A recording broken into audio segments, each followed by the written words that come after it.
हाजियों की तादाद के लिहाज से पाकिस्तान दुनिया में दूसरे नंबर पर और उम्रा करने वालों की तादाद के लिहाज से पहले नंबर पर, जबकि दुनिया भर में ईमानदारी के इंडेक्स के मुताबिक पाकिस्तान का 160वां नंबर है। 500 यूनिट को 1500 यूनिट लिखने वाला मीटर रीडर, खालिस गोश्त के पैसे वसूल करके हड्डियां भी साथ देने वाला कसाई, खालिस दूध का नारा लगाकर पानी पाउडर की मिलावट करने वाला दूध फरोश, बेगुनाह की एफआईआर में 2 मजीद हीरोइन की पूर्णिया लिखने वाला इंसाफ पसंद एसएचओ,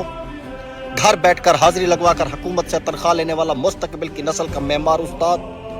कम नापतोल करके दूसरों का हक कम करके पूरा पैसा लेने वाला दुकानदार, मामूली से रकम के लिए सच को झूठ और झूठ को सच साबित करने वाला वकील, ऑफिसर के लिए रिश्वत ले जाने वाला मामूली सा चपरासी, खेल के बैनुल अक़वामी मुकाबलों में मैच फिक्सिंग करके मुल्क को नाम बदनाम करने वाला खिलाड़ी, सारी रात फिल्में देखकर फजर को अल्लाह अकबर सुनते ही सोने वाला नौजवान, करोड़ों के बजट में गबन करके